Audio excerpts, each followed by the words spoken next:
ಕುಚುಕು ಗೆಳೆಯರಂತಿದ್ದ ಅಮೆರಿಕದ ಅಧ್ಯಕ್ಷ Donald Trump ಮತ್ತು ಅವರ ಆಪ್ತ ಮಿತ್ರ ಉದ್ಯಮಿ ಎಲಾನ್ ಮಸ್ಕ್ ಅವರು ಈಗ ಎಣ್ಣೆ ಸೀಗೆಕಾಯಿಯಂತಾಗಿದ್ದಾರೆ. ಟ್ರಂಪ್ ಆಡಳಿತದಲ್ಲಿ ಎಲಾನ್ ಮಸ್ಕ್ ಅವರಿಗೆ ಒಂದು ಸ್ಥಾನವನ್ನು ನೀಡಲಾಗಿತ್ತಾದರೂ ಕೆಲವು ತಿಂಗಳ ನಂತರ ಟ್ರಂಪ್ ಅವರ ಕೆಲವು ನೀತಿಗಳನ್ನು ವಿರೋಧಿಸಿ ಆ ಹುದ್ದೆಯಿಂದ ಎಲಾನ್ ಮಸ್ಕ್ ಅವರು ವಿಮುಕ್ತರಾಗಿದ್ದಾರೆ. ಟ್ರಂಪ್ ಅವರು ಹೊಸ ಪಕ್ಷ ರಚಿಸದಂತೆ ಎಚ್ಚರಿಕೆ ನೀಡಿದ್ದರೂ ಸಹ ಟ್ರಂಪ್ ಅವರ ಬೆದರಿಕೆಗೆ ಮಣಿಯದೆ ಎಲಾನ್ ಮಸ್ಕ್ ಅವರು ಹೊಸ ಪಕ್ಷವನ್ನು ಘೋಷಣೆ ಮಾಡಿದ್ದಾರೆ. ಅಮೆರಿಕ ಪಾರ್ಟಿ ಎಂಬ ಹೊಸ ಪಕ್ಷವನ್ನು ಘೋಷಿಸಿ ಟ್ರಂಪ್ ವಿರುದ್ಧವೇ ಸಮರ ಸಾರಿದ್ದಾರೆ. ಅಮೆರಿಕದಲ್ಲಿರುವ ಏಕಪಕ್ಷ ವ್ಯವಸ್ಥೆಯನ್ನು ಮುಕ್ತವಾಗಿಸೋಣ. ಈಗ ಇರುವ ಎರಡು ಪಕ್ಷಗಳಿಂದ ಜನತೆಗೆ ಸ್ವಾತಂತ್ರ್ಯ ಬೇಕಿದೆ. ನಿಮ್ಮ ಸ್ವಾತಂತ್ರ್ಯವನ್ನು ಮರಳಿ ಪಡೆಯಲು ಹೊಸ ಪಕ್ಷವನ್ನು ಘೋಷಿಸಿರುವುದಾಗಿ ಎಲಾನ್ ಮಸ್ಕ್ ಅವರು ಸಾಮಾಜಿಕ ಜಾಲತಾಣದಲ್ಲಿ ತಮ್ಮ ಎಕ್ಸ್ ಖಾತೆಯಲ್ಲಿ ಪೋಸ್ಟ್ ಹಂಚಿಕೊಂಡಿದ್ದಾರೆ.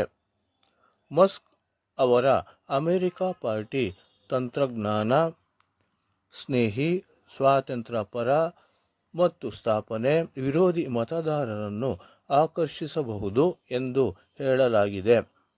ಟ್ರಂಪ್ಗೆ ಅಲ್ಪ ಮಟ್ಟದಲ್ಲಿ ಬೆಂಬಲ ನೀಡುತ್ತಿರುವವರು ಸಹ ಮಸ್ಕ್ ಜತೆ ಕೈ ಜೋಡಿಸಬಹುದು ಎಂದು ರಾಜಕೀಯ ಪಂಡಿತರು ಲೆಕ್ಕಾಚಾರ ಹಾಕಿದ್ದಾರೆ. ಸಾಂಪ್ರದಾಯಿಕ ರಾಜಕೀಯದಿಂದ ದೂರ ಸರಿದು ಹೊಸದು ಮಾಡುವ, ಹೊಸತನ ತರುವ, ಭರವಸೆ ಮೂಡಿಸುವ ನಾಯಕನೆಂದು ಮಸ್ಕ್ ಅವರ ಇಮೇಜನ್ನು ಸೃಷ್ಟಿಸಲಾಗುತ್ತಿದೆ. ಇದು ಅಸ್ತಿತ್ವದಲ್ಲಿರುವ ರಾಜಕೀಯ ಅತೃಪ್ತರನ್ನು ಆಕರ್ಷಿಸಬಹುದು ಎಂದು ಹೇಳಲಾಗುತ್ತಿದೆ. ಮಸ್ಕ್ ಪಕ್ಷವು ಚುನಾವಣೆಗಳನ್ನು ತನ್ನ ಅಭ್ಯರ್ಥಿಗಳನ್ನು ನಿಲ್ಲಿಸಿದ ಪಕ್ಷದಲ್ಲಿ ರಿಪಬ್ಲಿಕನ್ ಪಕ್ಷದ ಮತ ಬ್ಯಾಂಕ್ಗೆ ದೊಡ್ಡ ಹೊಡೆತ ಬೀಳಲಿದೆ ಎಂದು ಹೇಳಲಾಗಿದೆ. ಮತಗಳು ವಿಭಜನೆಗೊಂಡು ಡೆಮಾಕ್ರೆಟಿಕ್ ಪಕ್ಷದ ಮತ ಹಾಕಲು ಇಷ್ಟಪಡದ ರಿಪಬ್ಲಿಕನ್ ಬಗ್ಗೆ ಅತೃಪ್ತರಾಗಿರುವ ಮತದಾರರನ್ನು ಸಹಜವಾಗಿ ಅಮೆರಿಕ ಪಕ್ಷ ಸೆಳೆಯಬಹುದು ಎಂದು ಹೇಳಲಾಗಿದೆ. ಒಟ್ಟಾರೆ ಇದರಿಂದ ಟ್ರಂಪ್ಗೆ ದೊಡ್ಡ ಹೊಡೆತ ಬೀಳುವ ಸಾಧ್ಯತೆ ಹೆಚ್ಚು ಎಂದು ಹೇಳಲಾಗಿದೆ.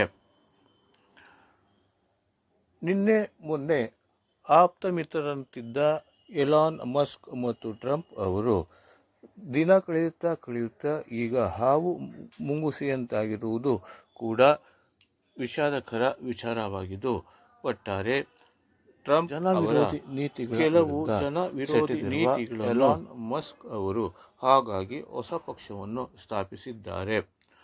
ಮುಂಬರುವ ದಿನಗಳಲ್ಲಿ ಚುನಾವಣೆಗಳು ಎದುರಾದ ಪಕ್ಷದಲ್ಲಿ ಅಮೆರಿಕದ ಪಕ್ಷದಿಂದ ಅಭ್ಯರ್ಥಿಗಳನ್ನು ಕಣಕ್ಕಿಳಿಸಿದರೆ ಮಸ್ಕ್ ಅವರ ಪಕ್ಷಕ್ಕೆ ದೊಡ್ಡ ಹೊಡೆತ ಬೀಳಲಿದೆ ಎಂದು ರಾಜಕೀಯ ಪಂಡಿತರು ವಿಶ್ಲೇಷಣೆ ಮಾಡಿದ್ದಾರೆ.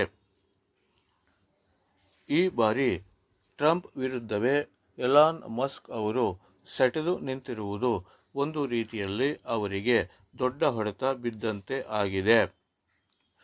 ಅಮೆರಿಕದ ಅಧ್ಯಕ್ಷ ಟ್ರಂಪ್ ಅವರು ತಮ್ಮ ಆಡಳಿತದಲ್ಲಿ ಎಲಾನ್ ಮಸ್ಕ್ ಅವರಿಗೆ ಉತ್ತಮ ಹುದ್ದೆಯನ್ನು ನೀಡಿದ್ದರೂ ಕೂಡ ಅವರು ಅದನ್ನು ತ್ಯಜಿಸಿ ಬೇರೆ ಪಕ್ಷವನ್ನು ಸ್ಥಾಪಿಸಿರುವುದು ಕೂಡ ಅಮೆರಿಕದ ಅಧ್ಯಕ್ಷರಿಗೆ ಮುಜುಗರ ಉಂಟು ಮಾಡಿದೆ.